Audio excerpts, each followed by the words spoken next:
الذي خلق كل شيء زوجين وأوجب علينا الإحسان بالوالدين ونشهد أن لا إله إلا الله وحده لا شريك له وأشهد أن محمدا عبده ورسوله سيد الكونين صلى الله عليه وعلى آله وصحابه وأتباعه أجمعين ليلا ونهارا عنه التوحيد জবান খুলে পড়েন আউযু বিল্লাহি মিনাশ শাইতানির রাজিম বিসমিল্লাহির রহমানির রহিম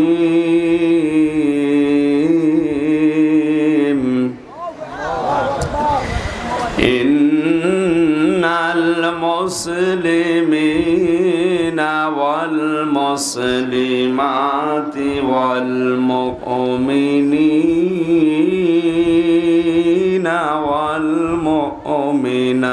والمؤمنات والقانتين والقانتات والصادقين والصادقات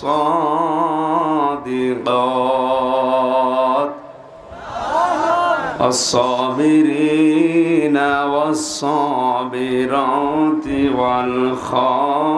والخاشعين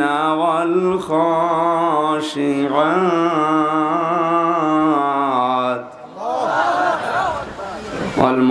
والمتصدقين والمتصدقات والصائمين والصائمات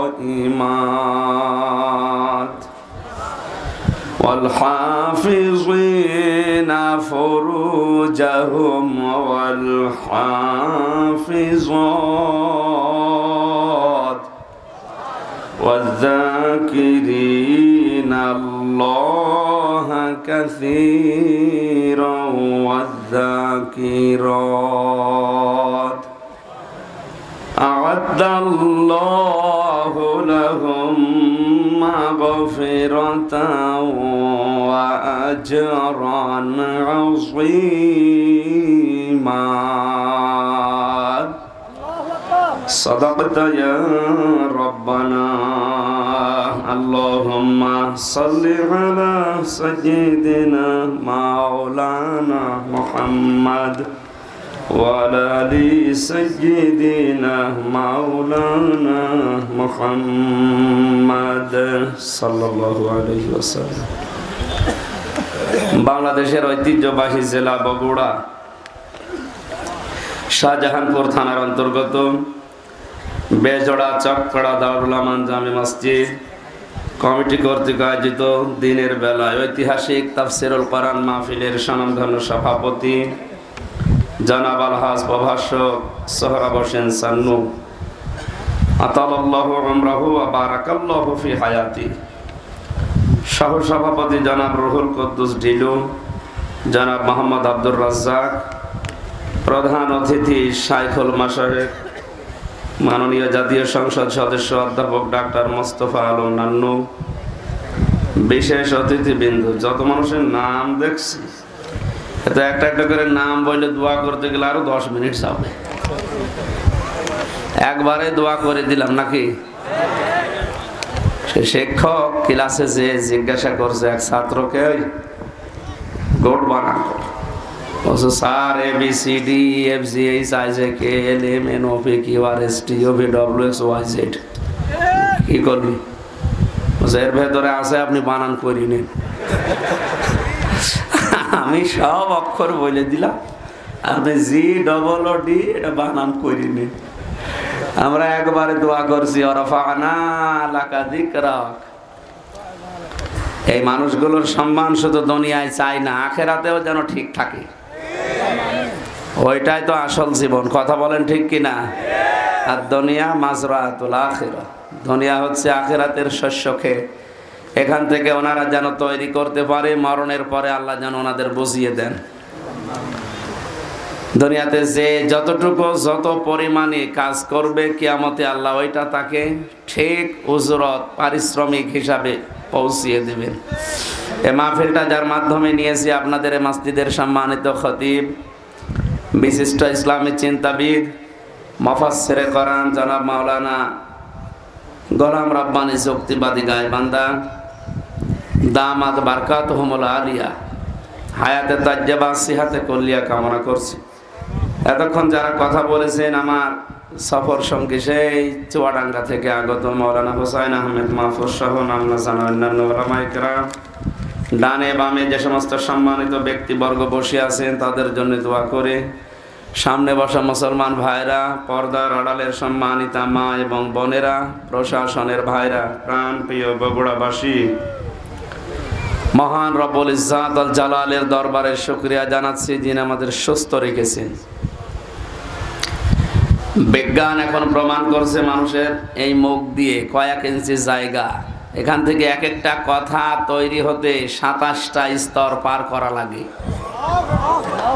আল্লাহ যে আমাদের এখনো কথা বলার মতো শক্তি, ওই যোগ্যতা ঠিক রেখেছেন, খুশি হয়ে বলছে আলহামদুলিল্লাহ।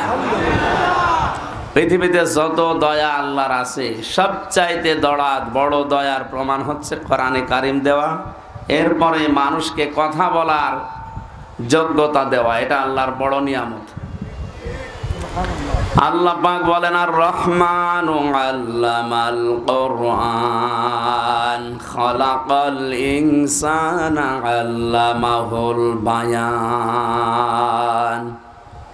আমি রহমান, আমার যত দয়া আছে সবচাইতে বড় দয়া হচ্ছে কোরআনে কারিম। তোমাদেরকে আমি শিখিয়েছি, আমি বানিয়েছি মানুষ আর তাকে কথা বলার যোগ্যতা দিয়েছি। শুধুমাত্র মানুষ বাদ দিয়ে পৃথিবীর কোন সৃষ্টি এভাবে সাজিয়ে গুছিয়ে মনের কথাগুলো ব্যক্ত করতে পারে না।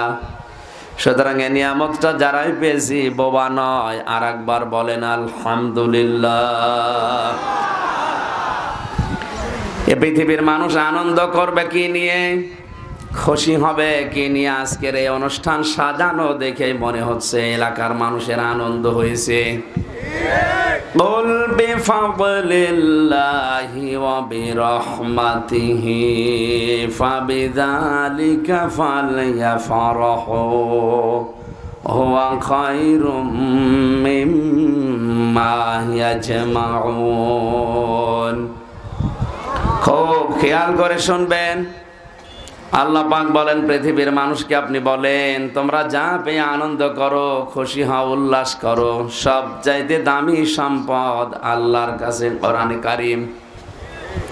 এইটা যারা গেইন করতে পেরেছে, অ্যাচিভ করতে পেরেছে, যারা অর্জন করতে পেরেছে, তামাম দুনিয়া যদি কেউ পেয়ে আনন্দ করে, তার তুলনায় আল্লাহর কাছে কোরআন শ্রেষ্ঠ। এ কথা বলার অর্থ হচ্ছে কোরআনের সাথে যে জিনিসের সম্পর্ক, ওইটা নিয়ে মুসলমানেরা আনন্দ করতে পারে। কোরআনের সাথে যার সম্পর্ক নেই, ওই জিনিস নিয়ে মুসলমানের আনন্দ করা যায় নেই। এই যে কয়েকদিন আগে একটা দিবস চলে গেল, বিশ্ব বিহায়া দিবস। এটা নিয়ে যারা আনন্দ করেছেন, ওর সাথে কোরআনের সম্পর্ক আছে। হ্যাঁ, ওই ভালোবাসা কেউ যদি মাকে দেয়, তার বোনকে দেয়, তার স্ত্রীকে দেয়, সন্তানকে দেয়, এটা জায়েজ আছে। তো স্ত্রী হওয়ার আগে যদি কেউ ভালোবাসা বিলোপন করে, ওটা প্রকাশ্য হারাম। শয়তানের 27টা কর্মসূচি আমি পেয়েছি কোরআনে কারিমে। ওর 1 নাম্বার কর্মসূচি হচ্ছে অপচয় করা। ও অপচয় করতে ভালোবাসে। কোরআনে কারিমে আল্লাহ জানিয়েছেন ইন্নাল মুবাযযিরিনা কানু ইখওয়ানাশ শায়াতিন ওয়া কানাশ শাইতানু লিরাব্বিহি কাফুরা। অবশ্যই পৃথিবীতে যারা অপচয় করে, এরা শয়তানের ভাই। কোরআন পড়ে আপনি কোন জায়গায় শয়তানের ভাই এই কাজ করলে কথা পাবেন না। শুধু একটাই কথা, যারা অপচয় করে তাদেরকে আল্লাহ শয়তানের ভাই বলে আখ্যা দিয়েছেন। আল্লাহ শুধু বলেই শেষ করেননি, কাজেও দেখিয়েছেন যে আমি আল্লাহ নিজেও অপচয় করি না। এই যে আশপাশে অনেকেই বিড়ি খেয়ে বেড়াচ্ছে, এটা অপচয় না? ওই যে বিড়ি যে খাচ্ছে এদিকে তাকাচ্ছে, লোকটার বুদ্ধি আছে।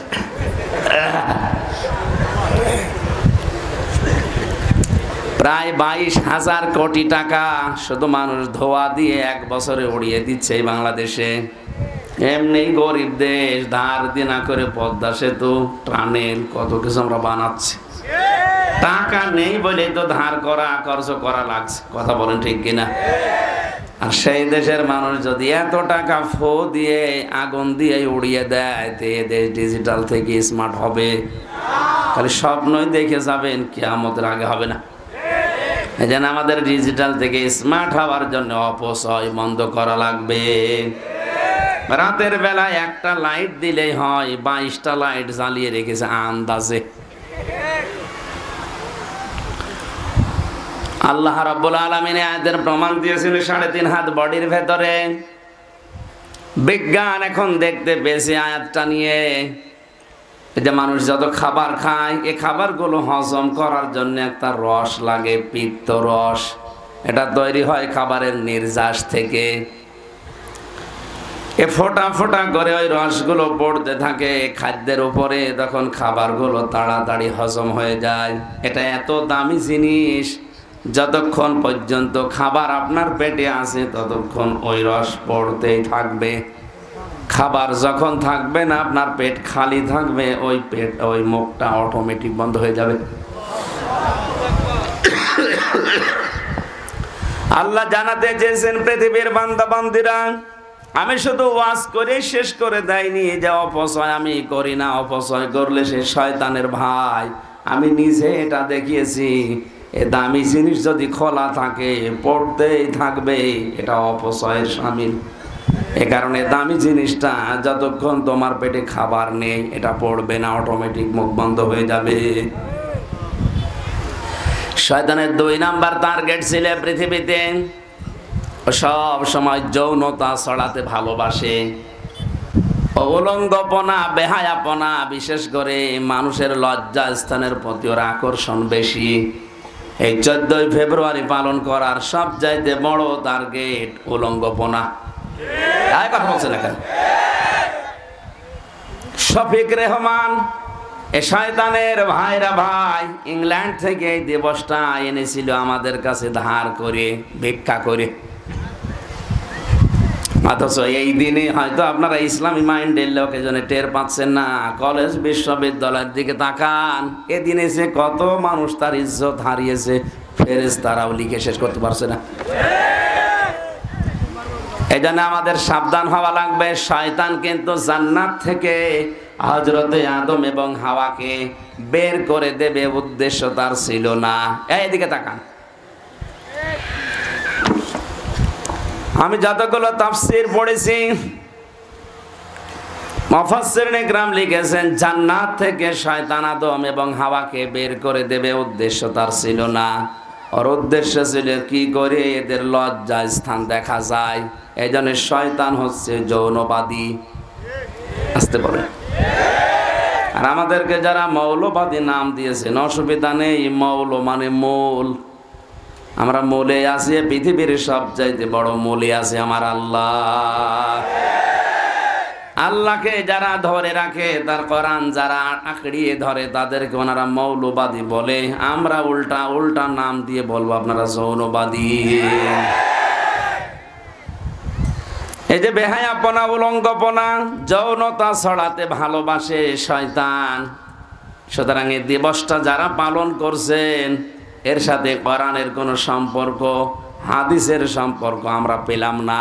তাহলে ওই জিনিস নিয়ে আগামী বছর থেকে আর কোনো আনন্দ এই দেশে হবে না। যারা করবে ওরা মুসলমানের বাইরে। কথা বলে না কেন? 96% মুসলমান এই দেশে, বাকি 4% আছে অন্য জাতি। ওরা করে করুক গা। তাহলে আমরা আনন্দ করব কি নিয়ে? আরো জোরে বলেন। আমাদের আনন্দের বিষয় যেহেতু কোরআনের সাথে সম্পর্ক আছে মাত্র 2টা দিবসের, ঈদুল আজহা, ঈদুল ফিতর। কিন্তু এই 2টা দিবসের শিক্ষা হচ্ছে আগে ত্যাগ, এরপরে ভোগ। আপনি ঈদুল আজহায় গরু জবাই করবেন না, আগে খেতে পারবেন না।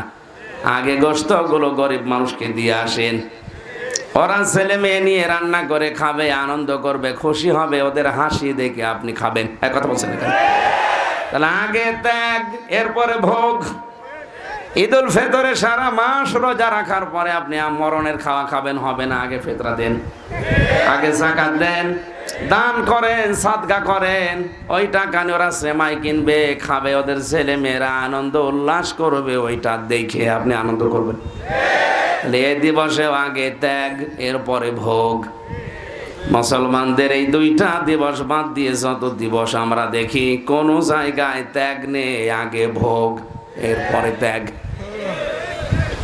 পয়লা বৈশাখের নামে যেটা চলে, কি আগে ভোগ না আগে ত্যাগ? এইটা খাবো, ওইটা খাবো, এইটা নেবো, ওইটা নেবো, শুধু নতুন নতুন জিনিস নেব আর খাবো। আন্তর্জাতিক সাম্রাজ্যবাদী যারা, এরা আজ নতুন নতুন দিবসগুলো মুসলমানদের দেশে সাপ্লাই দিয়ে এদের পকেটের টাকাগুলো খসিয়ে নেওয়ার ব্যবস্থা করছে। এজন্য কোরআনের সাথে যে দিবসের সম্পর্ক নেই, সে জন্ম দিবস হোক, মৃত্যু দিবস হোক, আর প্রত্যাবর্তন দিবস হোক, ওরা আমরা পালন করব না। কারা এটা রাজি আছেন দেখি? লিল্লাহি তাকবীর। আন্দাজে হাত তোলা না। এরপরেও যদি বাবার জন্মদিন, মৃত্যুদিন পালন করেন, আপনার খবর আছে না? আন্দাজে হাত তুলে পড়ে ফেললেন। জন্মদিন মৃত্যুদিন হলেও তো একটা মানা যায়, কে কোন ছাতা, কোন দিন, কোন দেশ থেকে এসেছে, তারও দিবস চলছে।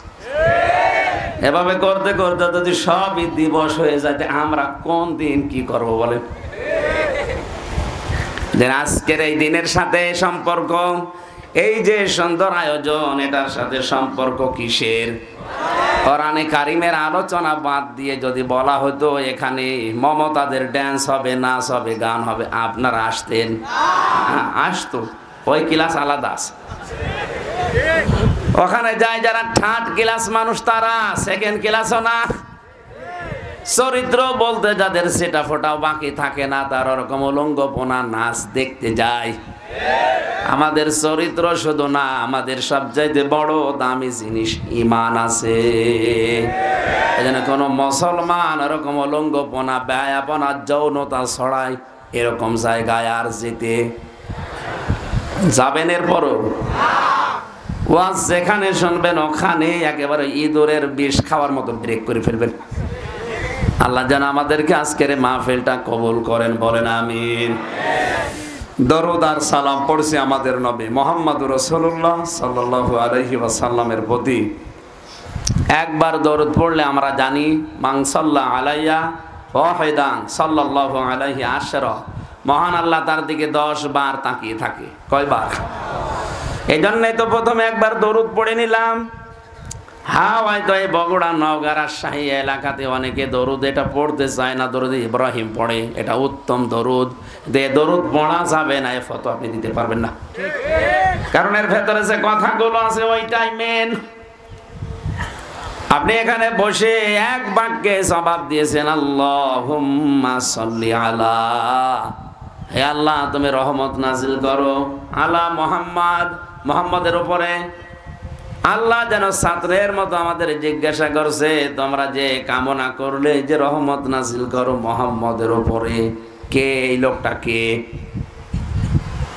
আমরা যেন সবাই স্বতঃস্ফূর্ত ভাবে জবাব দিয়েছি, সাইয়্যিদিনা মুহাম্মদ, আমাদের নেতা। এই কথা বলা লাগবে। আমরা কিন্তু কেউ বলি নাই তিনি আমাদের আবি, আমাদের বাবা, না। কেউ আমরা এই কথা বলি নাই তিনি আমাদের চাচা, তিনি আমার ভাতিজা, তিনি আমার সন্তান, এই জন্য আপনি দয়া করেন না। এক বাক্যে সবাই জবাব দিয়েছেন। আপনি রাজনৈতিক ভাবে আদর্শ আপনার আলাদা থাকতেই পারে, কিয়ামতে নবীর সুপারিশ ছাড়া জান্নাত পাবেন না, এটা বিশ্বাস করেন তো?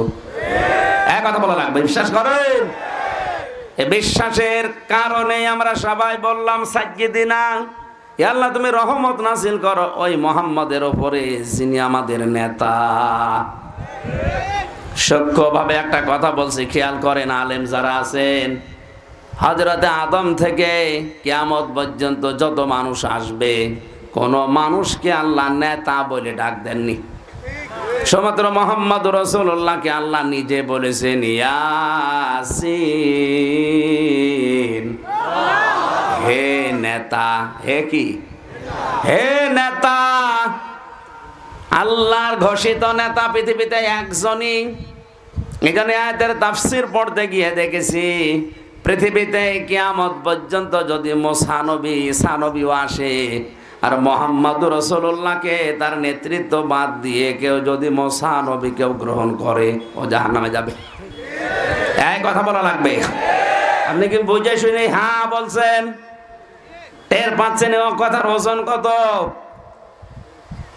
মুসা নবীর মতো এত বড় পাওয়ারফুল নবী যিনি আল্লাহর সাথে কথা বলতেন, হযরতে ঈসা যাকে রূহুল্লাহ বলা হয়, আল্লাহর ফৎকারে দুনিয়ায় এসেছেন, এত বড় পাওয়ারফুল নবীগুলো যদি দুনিয়ায় কোনোদিন আসে আর মুহাম্মদুর রাসূলুল্লাহর আদর্শ বাদ দিয়ে কেউ যদি ওইদিকে দৌড়ায়, আল্লাহ এত বড় নবীরা তাদেরকে যদি মেনে নিলে জাহান্নামে যাওয়া লাগে এখন, তাহলে বিশ্ব নবী বাদ দিয়ে আজ যারা অন্য কাউকে আদর্শ মেনে রাজনীতি করছেন সরাসরি ফতোয়া দিলাম আপনি জাহান্নামী। আর কারো লাগবে না। কারণ ইয়াসিন শব্দের 5টা অর্থ আছে তাফসিরে কাবিরে। সিন মানে সাজ্জাদুল আলামিন, সিন মানে সাজ্জাদুল বাশার, সিন মানে সাজ্জাদুল কাউনাইন, সিন মানে সাজ্জাদুল আম্বিয়া, সিন মানে সাজ্জাদুল মুরসালিন। 1 ঘন্টা কথা বললে আমি কমপক্ষে 20 ঘন্টা ওই আয়াতের উপরে দেখে আসি। যত তথ্য আছে সব ডেলিভারি দিতে গেলে হয়তো অনেক সময় লাগবে, এই জন্য তাড়াতাড়ি করছি। আলেম যারা আছে তারাই বুঝলে হবে সিন শব্দের শাব্দিক অর্থ সাজ্জেদ। সিন মানে কি? সাইয়েদ মানেই নেতা। সবাই মিলে আমরা রহমত কামনা করলাম, দয়া কামনা করলাম যার উপরে তিনি সাধারণ মানুষ না, তিনি আমাদের আরো জোরে। এজন্য নেতৃত্বের গুণাবলী এটা আলাদা জিনিস। যে ব্যক্তি নেতা হয়ে মানুষের অধিকার নষ্ট করে তার জন্য নেতা হওয়া রাজনীতি করা জায়েজ নেই। এটা তো আমি বানালাম না, মানে কোথায় আছে বলেন? কোরআনে তো কোন জায়গায়? সূরা বাকারা 1 নাম্বার পারা 18 নাম্বার পৃষ্ঠার 4 নাম্বার লাইনের 6 নাম্বার লাইনের 124 নাম্বার আয়াতে এই তথ্য আছে। হযরত ইব্রাহিমকে আল্লাহ জাতির নেতা বানিয়েছিলেন, জাতি না মানুষের নেতা, ইমাম বানিয়ে দিয়েছিলেন। তিনি সঙ্গে সঙ্গে ওই দিন আল্লাহকে জানিয়েছেন, আল্লাহ নেতা হওয়ার যোগ্যতা কি শুধু আমাকেই দিলে? ক্বালা ওয়া মিন যুররিয়াতি, নাকি কিয়ামত পর্যন্ত আমার সন্তানাদি যারা দুনিয়ায় আসবে এরাও পাবে? আল্লাহ ওই দিন সাফ জানিয়ে দিয়েছেন, ক্বালা লা ইয়ানালু আহদিজ জালিমিন। এই যে ইয়ানালু এটা মুসারে বর্তমান, ভবিষ্যৎ, প্রেজেন্ট, ফিউচার। আল্লাহ পাক বলেন হ্যাঁ নেতৃত্ব দিতে তোমার সন্তানদের ভেতরে মানুষ পারবে, কিন্তু যারা জালেম তাদের জন্য আমার কোনো অঙ্গীকার নেই। এই আয়াত দ্বারা বোঝা যায় জালেমদের জন্য নেতা হওয়া, রাজনীতি করা হারাম। আর এখন যারা দুনিয়ায় যত বড় জালেম হয় সে তত বড় নেতা হয়। আর আমাদের আবার নিষেধ করে না, আপনারা এই লাইনে আসার দরকার নেই। আপনারা মসজিদে বসে খানকায় বসে হু হু করেন, অথচ আল্লাহ আমাদেরকে পাঠিয়েছে কোথায়? এই জমিনে। কোথায়? ইন্নী জাইলুন ফিল আরদি খলিফা, অবশ্যই আমি খলিফা পাঠাতে চাই জমিনে। কোথায়? বগুড়াবাসী, আপনার মেধা যদি থাকে, আপনি যোগ্যতা থাকলে মিলান। আল্লাহ কিন্তু ইন্নী জাইলুন ফিল মাদারিসি খলিফা বলেননি যে মাদ্রাসায় খলিফা করে পাঠালাম। ইন্নী জাইলুন ফিল খানকা খলিফা, তোরে খানকায় পাঠালাম তুই খলিফা হয়ে যা। ইন্নী জাইলুন ফিল মাসাজিদি খলিফা, মসজিদে পাঠালাম, শুধু ওখানে দায়িত্ব পালন করলে শেষ হয়ে যাবে না, আপনাকে পাঠিয়েছেন আল্লাহ জমিনে। কোন জায়গায়? আরো জোরে বলেন কোথায়? বাংলার মুসলমানেরা আজ আমরা জমিনে নেই, এই জন্য জালেমরা জমিন ফাঁকা পেয়ে 180 মাইল বেগে চালাচ্ছে, যখন যা মনে আসে তাই করছে। কথা বলছেন, অত বোঝার দরকার নেই, হালকা বুঝেন। দেখেন তো আজ আমরা জমিনে নেই, জালেমরা আজ জমিনটা ফাঁকা পেয়েছে, মন মতো যা লাগে তাই করে। আমরা যেহেতু খানকায় আছি, ও খানকার খলিফা হয়ে বসে আছে। ধরে খানকার খলিফা হওয়ার জন্য কে বলেছে? ধরে বলেছে আল্লাহ জমিনের খলিফা হওয়ার জন্য। এই শব্দটা কাজ বিকৃত করে এমন একটা অপমান জায়গায় নিয়ে গেছে, যারা চুল কেটে দেয় তাদেরকে অনেক এলাকায় খলিফা বলে। কাপড় সেলাই করে ওলাও নাকি খলিফা। এমনকি দাঁতের যারা ডাক্তার, আমি অনেক জেলায় শুনেছি ওদের ডাক্তার বলে না, বলে খলিফার কাছে যাচ্ছি। কোথায় নিয়ে গেছে শব্দগুলো? অথচ পৃথিবীর শ্রেষ্ঠ সৃষ্টি মানুষ, তারা এ জমিনের খলিফা। আরো জোরে বলেন। আল্লাহ আমাদেরকে সাজিয়ে দেনা হিসাবে বিশ্ব নবীকে মানার তৌফিক দিন। 2 নম্বরে আল্লাহ বলছেন আর কি পরিচয় তার? আপনি বললেন মাওলানা। মাওলানা মানে আমির হামজা। কি মাওলানা মানে? গাইডলাইন দাতা, অভিভাবক, পথ প্রদর্শক। তার দেখানো পথ বাদ দিয়া যারা মাওলানা হিসাবে, অভিভাবক হিসাবে অন্য কাউকে গ্রহণ করেছেন, আপনি নিশ্চিত থাকেন জাহান্নামী। আল্লাহর নবী পথ দেখিয়েছেন, লা তাত্তাখিযুল কুবুর মাসাজিদা, কবরকে মসজিদের মতো সেজদার জায়গা বানিও না। এই হাদিস তো আমি বানালাম নাকি? বলেন না কেন? অথচ যে দরুদ পড়ার পরে নবীরা আশেক দাবি করছে, অনেকে পরীক্ষা দেবে, তাদের বলছে বাবা দোয়া করে দিন, কলম করে দিন। কোরআনে কারীম জানিয়েছে, হে নবী, সূরা ফাতিরের ভেতরে আছে, হে নবী মারা যারা গেছে ওদেরকে আপনি কিছু শোনাতে পারবেন না। যে লোকটা মারা গেল সে যত বড় আল্লাহর ওলি হোক, ও কবরে শুনতে পারে কিছু? এক কথা বলেন না কেন? আপনি কোন নিয়তে গেলেন? এটা তো নবীর আদর্শের পথ হয়নি। সাইয়েদেনা মাওলানা আপনার এখনো ঠিক হলো না। তিনি যে পথ দেখিয়ে গেলেন ওই পথ বাদ দিয়ে বাঁকা পথে আপনি হাঁটতেছেন। সুতরাং কিয়ামত পর্যন্ত দরুদ পড়লে 10 বার নেকি হওয়া দূরের কথা, আপনার আরো গুনাহ হবে। কারণ আপনার মাওলানা ঠিক নেই, সাইয়েদেনা ঠিক নেই। এই কথা বুঝতেছে? আল্লাহ আমাদেরকে দরুদ যেটা পড়েছি প্র্যাকটিক্যাল লাইফে কাজ করার তৌফিক দিন, বলেন আমিন। কোরআনে কারীমে সূরা আহজাব 35 নম্বর আয়াতটা পড়েছি, খুব খেয়াল করে শুনেন। আজকের আলোচনার বিষয় হচ্ছে আল্লাহর ক্ষমা এবং মহান পুরস্কার আল্লাহ কাদেরকে দেবেন সে ওয়াদা দিয়েছেন এই আয়াতে। আমরা সবাই একটা জিনিস চাই, আল্লাহর ক্ষমা। কথা বলেন না কেন? কিয়ামতের ময়দানে এর চাইতে বড় জিনিস আর নেই।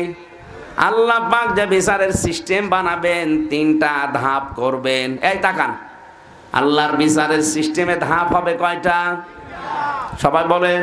3টা। অনেকে আজ বাংলাদেশের বিভিন্ন জেলায় ছড়ায় যে কিয়ামতে এক একটা পীর সাহেব, এক একটা দয়াল বাবা লক্ষ লক্ষ মুরিদ নিয়ে মিছিল সহকারে উঠবে। আর এটা বিশ্বাস করে অনেক গ্রাম্য মানুষ, মনে করে না এ বাবাই রব, বাবাই সব। অথচ কিয়ামতে কথাটা পুরা মিথ্যা কথা, কোরআনের সাথে সাংঘর্ষিক। সূরা মরিয়ম 95 নম্বর আয়াত, অকুল্লুহুম আতিহি ইয়াউমাল কিয়ামাতি ফারদা। আল্লাহ পাক বলেন কিয়ামতে প্রতিটি মানুষ আমার সামনে দাঁড়াবে স্রেফ একা একা। কয়জন করি? বলেন বলেন। তাহলে যারা বলে কিয়ামতে মিছিল সহকারে পীর সাহেব আসবে, আয়াতের সাথে মিল আছে? আছে না, পোটাপনের মিথ্যা। হ্যাঁ, আয়াতের দ্বিতীয় সিস্টেমে ধাপ যেটা আল্লাহ বানাবে, তখন আর আপনাকে এবার একা ডাকবে না, এবার ডাকবে আপনার নেতার সাথে। ইয়াওমা নাদউ কুল্লা উনাসিম বিমামিহিম ইলা আখির আয়াত। সূরা বনী ইসরাঈল 82 নম্বর আয়াতের 72 নম্বর আয়াতের প্রথম অংশে আছে, আল্লাহ পাক বলেন কিয়ামতের ময়দানে প্রতিটি মানুষকে আমি আল্লাহ ডাক দেব আমার কাছে বিচার করার জন্য তার নেতার সাথে। এবার আগে নেতাকে, এরপরে কর্মীকে। আপনি একটু ভাবেন তো, আপনি যার পেছনে চলেন, যে নেতাকে মেনে চলেন, আপনি যে দল করেন করেন, আমি নিষেধ করছি না। এই আয়াতটার সাথে মিলান কেন? এই আয়াতটা বিশ্বাস করেন তো? হ্যাঁ করেন। কিয়ামতের দিন আপনাকে এবার দ্বিতীয় ধাপে কিন্তু আর একা ডাকবে না, এবার ডাকবে আপনার নেতার সাথে। আগে নেতা, এরপরে কর্মী। আপনার বিবেক কি বলে? আপনি যার পেছনে আছেন ওকে যদি আল্লাহ দেখে, আল্লাহর আগে রাগ হবে। এ কথা বলেন না কেন? কারণ তার মাথা থেকে পা পর্যন্ত সুন্নতের কোনো বালাই নেই। আর আপনি তার পেছনে স্লোগান দিয়েছিলেন, আমার নেতার চরিত্র ফুলের মতো পবিত্র, নামাজ পড়ে না এক ওয়াক্ত। এরকম নেতার পেছনে যারা আছেন, বিবেক দিয়ে ভেবে বাড়ি যান, আমার উপর রাগ না করে। যা আপনি কিন্তু নিজেই বললেন যে ওর দিকে তাকালে আল্লাহ মাফ করবে না, আপনি তাহলে ধরা খাবেন। এরকম ধরা খাবেন মনে হচ্ছে কারা? হাত তোলেন তো। এলাকায় মনে হয় এরকম লোক নেই, আলহামদুলিল্লাহ, ভালো মানুষ। নেতা ঠিক করে ফেলেছে, এমন কোন মানুষের পেছনে স্লোগান দেওয়া যাবে না যে মানুষকে আল্লাহ কিয়ামতে দেখলে আল্লাহর আগেই রাগ হয়ে যাবে, আমার পর্যন্ত আশা লাগবে না। অনেকেই মনে মনে ভাবে আমি নামাজ পড়ি, রোজা রাখি, আমার বউ পর্দায় থাকে, আমার ব্যবসা হালাল, একটু নাই সাপোর্ট করি, এতে কি? এতে কি? এতে কি আপনি বোঝেন? সূরা আরাফ 8 নাম্বার পানার 20 নাম্বার পৃষ্ঠা 3 নাম্বার লাইনের 83 নাম্বার আয়াতটা খোলেন। ফাংজাইনাহু ওয়া আহলাহু ইল্লা মারআতা কানাত মিনাল গাবিরিন। জেলখানায় থাকতে এটা আমার আরো পরিষ্কার হয়েছে বেশি। তাফসিরে ফি জিলালিল কোরআনের ভেতরে তথ্য আছে। আল্লাহ পাক বলেন, ফেরেশতা দুইজনকে পাঠালাম। আসরের সময় লোত নবীর কাছে এসে বলে, আল্লাহর নবী, আপনার জাতি সমকামিতায় লিপ্ত হয়েছে। পুরুষে পুরুষেরা বিয়ে করে, নারীতে নারীতে বিয়ে করে। এটা যেটা বাংলাদেশে অনেকে চালানোর জন্য বিভিন্ন কায়দায় চেষ্টা চালাচ্ছে। এই যে শরীফ থেকে শরীফার যে গল্প সেবেনে, এটা কিন্তু এই লাইনে যাচ্ছে। সকালবেলা লোকটা বলছে আমি শরীফ, বিকালে বলছে না আমার শরীফা শরীফা লাগছে। শরীফা লাগলেই তো হবে না, এতটুকু লিস্টের সিট দেন। আর আমি যেহেতু শরীফা, আমার ভাবের কাছে থাকতে দেন। কথা বলছেন এখানে যে মহিলা হোস্টেল, আপনার মেয়ে আছে, আপনার বোন আছে, আপনার ফুফু আছে, কথা বলেন। এ লোকটা যতই শরীফা দাবি করুক, মাল কি? মাল কি? যে মহিলা হোস্টেল আপনার মেয়ে, আপনার বোন, আপনার ফুফু আছে, ও মাল যতই বলুক আমি শরীফা, অত আসল জিনিস শরীফ। ওখানে থাকলে আগামী 10 বছরে জারজ দিয়ে দেশ ভরে যাবে। আর এটা যদি একবার হাইকোর্টে কায়েম করে ফেলতে পারে, আপনি তখন কিছু বলতেও পারবেন না, বললে আপনার বিরুদ্ধে মামলা হবে। কোন দিকে যাচ্ছে এই কথাগুলো তুলে ধরলে তখন বাতিল আর রাম আর বামরা বলে এ বুঝে ফেলিস, এরা আগে আটকা। এই কারণেই তো 3 বছর আপনি আটকে রাখলেন, তাছাড়া কি দোষ আছে? আমি আপনার মেয়ের দিকে তাকিয়েছি, আমার জীবনে চুরির অপরাধ আছে, ডাকাতি আছে, টাকা পাচার করা আছে। আপনি নিজের বিবেক থেকে বলেন আপনি কোন অপরাধে আমার রাখলেন 3 বছর? বলতে গেলে আমরা জানে যে বুঝে ফেলেছে, জাতিকে জানিয়ে ফেলবে, আগে এর ধরে রাখে। জাতি সতর্ক হও, লোক নবীর জামানায় কিন্তু এই গোনার কারণে ধ্বংস হয়েছে তারা।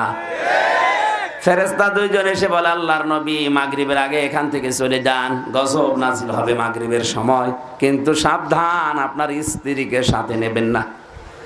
প্রশ্ন আসতে পারে, লোক নবীর স্ত্রীর চরিত্র খারাপ ছিল না? পৃথিবীর কোন নবীর স্ত্রীদের চরিত্র খারাপ না। কোন হারাম রক্তের ভেতরে আল্লাহ নবীদের রক্ত প্রবেশ করার নাই। হ্যাঁ, তাদের চরিত্র ভালো ছিল, তারা চরিত্রহীনা ছিল না। কিন্তু লূত নবীর স্ত্রী তলে তলে এই সমকামী যারা, এই প্রকাশ্য পাপে যারা লিপ্ত, তাদেরকে নিচে নিচে সাহায্য করত, সাপোর্ট করত। বগুড়ার মানুষেরা একটু আপনার বিবেক কি খুলবে না? নবীর স্ত্রী সাধারণ মানুষের না, তার নিজের চরিত্র ভালো, সে চরিত্রহীনা না। শুধু চরিত্রহীনদেরকে নিচে নিচে সাপোর্ট করার কারণে আল্লাহ যদি তারে ধ্বংস করে জাহান্নামে দিয়ে দেয়, আপনি আর কোন জায়গার কে? মনে করেন আমি নামাজ পড়ি, রোজা রাখি, আমার বউ পর্দায় থাকে, আমি না একটু সাপোর্টই করি। তা আপনি একটু সাপোর্ট করে যদি জাহান্নামে না যান, লূত নবীর স্ত্রী জাহান্নামে যাবে কোন কারণে বলেন? সে তো আর সমকামী ছিল না, তার তো স্বামী ছিল। এক কথা বলেন। আমি আশা করি আপনি কথা বুঝেছেন। এরপরেও যদি না বোঝার ভান করে থাকেন, আগে দিকে আসেন, আসেন। কিয়ামতের সবচাইতে বড় জিনিস যেটা আল্লাহর মাগফিরাত, আল্লাহর ক্ষমা। এজন্য সব সময় মানুষের আমল হওয়া দরকার ইস্তেগফার আর ক্ষমা চাওয়া, আল্লাহর কাছে তাওবা করা। এখানে একটা পয়েন্ট বলছি, অনেকে জানেন কি জানেন না জানি না, ইস্তেগফার আর তাওবা এটা কিন্তু এক জিনিস না। এর দুইটা শব্দের মাদ্দাও এক না। ইস্তেগফারের আসল শব্দ গফারা। আপনি এটা সব সময় করতে পারেন, যখন তখন বলেন আল্লাহুম্মা গফিরলি আস্তাগফিরুল্লাহ, আল্লাহুম্মা গফিরলি আস্তাগফিরুল্লাহ, সব সময় বলেন, আপনাকে মাফ করবে আল্লাহ। দ্বিতীয় নম্বর যেটা তাওবা, এটা কিন্তু সহজ জিনিস না যত সহজে শোনা যাচ্ছে। কেউ যদি তাওবা করে তার তিনটা শর্ত মানা লাগবে। কয়টা? ওয়ানিবু ইলা রাব্বিকুম ওয়া আসলিমু লাহু মিন ক্বাবলি আইয়াতিয়াকুমুল আযাবু সুম্মা লা তুনসারুন। সূরা জুমারের ভেতরে আছে, আল্লাহ পাক বলেন, এক নম্বরে সে আল্লাহর দিকে ফিরে আসবে, দুই নম্বরে আল্লাহর বিধানের সামনে আত্মসমর্পণ করবে, তিন নম্বরে দুটি কাজ করবে ওই সময় যখন তারে আর সাহায্য করা হবে না। তার মানে মরণের সময়। কোন সময়? মরণের আগে আপনাকে কাজ করা লাগবে। এখন মরণ আসবে তো 71 সালে, কখন? যখন তখন মানে আমি বসে আছি, উঠতে পারবো সে গ্যারান্টিও নেই, মরে যেতে পারি। সুতরাং তাওবা যদি কেউ করে, এখন আর আস্তাগফিরুল্লাহ আল্লাহুম্মা গফিরলিনা তাওবা এখনই করা লাগবে। এক কথা বলুন। আল্লাহর কাছে কেউ যদি তাওবা সত্যিই করতে পারে, আর ওই কাজ যদি আর রিপিট না করে, সকালে জেনা করে এসেছে, এসে বলছে আস্তাগফিরুল্লাহ রব্বি মিন কুল্লি যামবিন, আমি আর করব না, বিকালে আবার সুযোগ বলছে পরে আবার তওবা করে নেব, এটাই আর কি মারা হবে? এটা কি? কারণ তাওবা জিনিসটা কি? কেউ যদি তাওবা করে, ওর পেছনের অপরাধ আল্লাহ মাফ করে দেয় না, ওই জায়গাটা মাফ করে দেওয়ার পরে ফাঁকা জায়গা নেকি দিয়ে ভরাট করে দেয়। সূরা ফুরকানের ভেতরে তথ্যটা আছে, ইল্লাল্লাযীনা তাবু ইল্লাল্লাযীনা আমানু ওয়া আমিলুস সালিহাত ইলা আখিরি আয়াত। আমার মূল বিষয় ছিল এখানে এইটা, কোন মানুষ যদি আল্লাহর মাগফিরাত পেয়ে যায়, ও যেন সব পেয়ে গেছে। কিয়ামতের দ্বিতীয় ব্যবস্থা হবে, কিয়ামতের যে সিস্টেমগুলো আল্লাহ একা প্রত্যেকটি মানুষকে সামনে দাঁড় করিয়ে বলবে, বল 5টা প্রশ্ন তোরে জিজ্ঞাসা করব। বগুড়াবাসী, এটা আমাদের আগের থেকে তৈরি করে নিয়ে যাওয়া লাগবে। আল্লাহর বিচার ব্যবস্থায় কোনো অবিচার আপনি পাবেন না। আল্লাহর বিচার ব্যবস্থায় ন্যায় বিচার করলে কেউ বাঁচবে না। আমি আবার বলছি, আল্লাহর বিচার ব্যবস্থায় আল্লাহ অবিচার, জবাব দেন, ন্যায় বিচার করলে কেউ বাঁচবে না, প্রত্যেকেই ধরা খাবে। কেমন হয়ে গেল? উনি অবিচারও করেন না, ন্যায় বিচার করলেও কেউ বাঁচবো না, তো করবেন কি? একটা পদ্ধতি আছে, আল্লাহ যদি কাউকে মাফ করে দেয়, এইটা আসল পদ্ধতি। এই জন্য কাবা শরীফ যারা তাওয়াফ করে, ষষ্ঠ চক্করে আল্লাহকে বলা লাগে, আল্লাহুম্মা ইন্না আলাইয়া হুকুকান ফিমা বাইনি ওয়া বাইনিকা। হে আল্লাহ, তোমার ঘর কাবায় এসেছি, তুমি আমাকে বান্দা হিসাবে অনেক কিছু দিয়েছো, তুমি যে আমার রব এই হিসাবে আমি কিছু দিতে পারিনি। একটাই আমার পুঁজি আছে, তুমি আমারে মাফ করে দাও। যেন আল্লাহর মাগফিরাত এটা বড় জিনিস। কেউ যদি মাগফিরাত পেয়ে যায়, আল্লাহ বলেছেন ওয়াজরান আযীমা, তার জন্য আমি আল্লাহ মহান পুরস্কার, তার মানে জান্নাত যে বাগান, এটা তার জন্য রেখে দিয়েছি। তাহলে আল্লাহর মাগফিরাত আর আল্লাহর বড় নিয়ামত যেটা আজর জান্নাত, এটা পাওয়ার জন্য 10 প্রকার মানুষের নাম আয়াতে আছে। সূরা আহজাব 35 নম্বর আয়াত। দেখেন তো আমরা 10 প্রকারের কোন প্রকারে আছি কিনা, না শেষ করে দেব? থাকবেন? ইন্নাল মুসলিমিনা ওয়াল মুসলিমাত, অবশ্যই মুসলমান পুরুষ এবং মুসলমান নারী যারা, তাদের জন্য ক্ষমা এবং তাদের জন্য জান্নাত। বলেন সুবহানাল্লাহ। এই পৃথিবীর 850 কোটি মানুষ, এখন মাত্র 172 কোটি আমরা মুসলিম। আমরা এই আয়াতের ভেতরে আছি। হ্যাঁ, কম বেশি আমল থাকতে পারে, কিন্তু আমার পরিচয় আমি মুসলিম। আরো জোরে বলেন। এটাতে কত বড় নিয়ামত আপনি এখন টের পাচ্ছেন না, কারণ এই নামটা আল্লাহ নিজে সরাসরি দিয়েছেন, অথবা আমাদের জাতির পিতা যাকে আমরা স্বীকার করি হযরত ইব্রাহিম নবী দিয়েছেন। এই হওয়ার ফাইল দুইটাই হতে পারে, মিল্লাতা আবিকুম ইব্রাহিমা হুয়া সাম্মাকুমুল মুসলিমিন।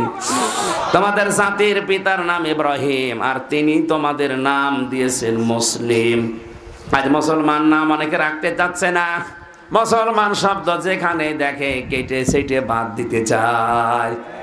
আমি নাম নাই নিলাম, কত জায়গা থেকে বাংলাদেশে মুসলমান নাম উঠে গেছে দেখেন।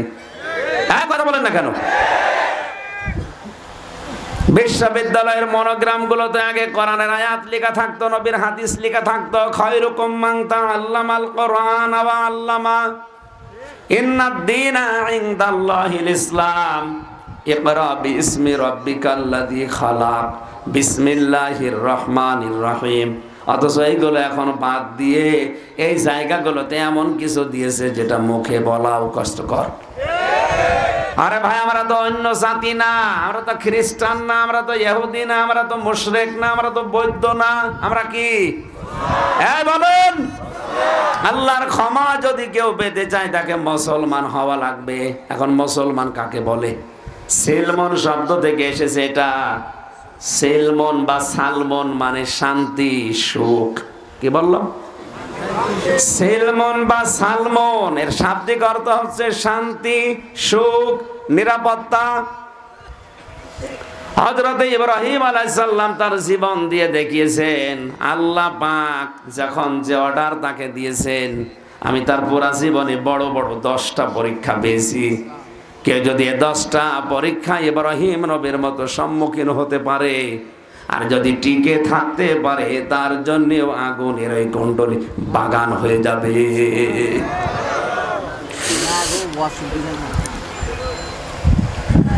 শেষ করে যে মনে হচ্ছে মানুষের এখন তাড়া আছে। না মানে আমি তো কেবল শুরু করলাম। 10টা এক একটা যদি 20 মিনিট করে হয়, কত সময় লাগবে? আপনারা আরো আগে তুলবেন না, তুলে এসে বসিয়ে রেখেছেন, দেরি হয়ে গেল না? আমার আবার রাতে এসার পরে মাহফিল, সে টাঙ্গাইল ঘাটাইল, এত দূর যাওয়া লাগবে। এই মাহফিলটা শুধুমাত্র এই রব্বানি ভাইয়ের মুখের দিকে তাকিয়ে নেওয়া, আমি এটা নিতাম না। আমার গলায়ও পারে না, ভেতরের মাল মশলা সব তো অকিছু হয়ে গেছে। 3 বছরে কি খেলাম আল্লাহ জানে।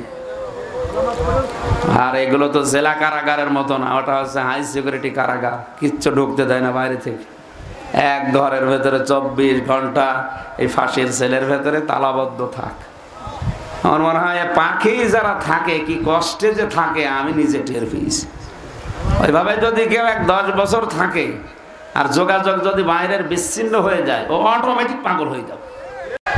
এখন ইসলামী আন্দোলন যারা করে, কত মানুষ এভাবে, কেউ 22 বছর, কেউ 25 বছর। আলজেরিয়ার কারিগরে আব্বাস মাদানাস 32 বছর জেলে। আর এখন অনেক মানুষ এসব নেই, ও এখন হু হু নিয়ে আসে, ও মুসলমান, ওইটাও মুসলমান।